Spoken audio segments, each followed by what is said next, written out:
మేము 10 ఏళ్ల పాటు ప్రభుత్వంలో ఉన్నప్పుడు ఇదేదో పదవో ఇదేదో బరువో అనుకోలేదు, బాధ్యతగా భావించాం. ఉద్యమ స్ఫూర్తితోనే ప్రభుత్వాన్ని నడిపినాం.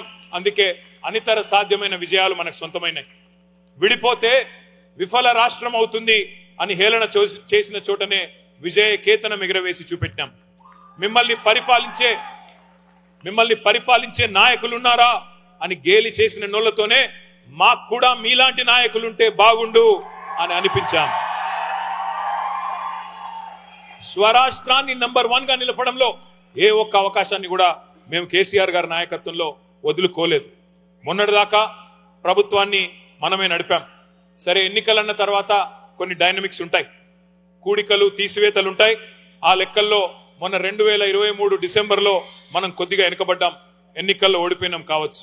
కానీ తెలంగాణను ప్రేమించడంలో మాత్రం వెనుకంజ ఎన్నడూ వెయ్యలేదు, వెయ్యబోము. పొజిషన్ లో ఉన్నా ఆపోజిషన్ లో ఉన్నా మాకు ఖచ్చితంగా తెలంగాణనే ఫస్ట్, ఇండియానే ఫస్ట్ తప్ప ఇంకోటి కానే కాదు. అందుకే మళ్ళీ చెప్తున్నా, ఇవాళ మేము గవర్నమెంట్ లో లేకపోవచ్చు, అపోజిషన్ లో ఉండవచ్చు, కానీ ఎన్ఆర్ఐ మిత్రులందరినీ కోరుతా ఉన్నా, అక్కడ ఉన్నది మన తెలంగాణనే. ఇవాళ మీకు అందరికీ తెలుసు, ఇక్కడ మీకు తెలుసు, ముందు అప్పుడప్పుడు బిడ్డ పుట్టిన తర్వాత తల్లికి ఆరోగ్యం బాగాలేకపోతే కొద్ది కాలం పాటు వేరే వాళ్ళ చేతులు బిడ్డను పెడతారు. ఇవాళ జరుగుతున్నది కూడా అంతే. మళ్ళీ 3 ఏళ్లలో తిరిగి బిడ్డ తల్లి దగ్గరికే చేరుతుంది, తెలంగాణ తల్లి దగ్గరికే చేరుతుంది. తిరిగి కేసీఆర్ గారే ముఖ్యమంత్రిగా 3 ఏళ్లలో మళ్ళీ తప్పకుండా వస్తారు.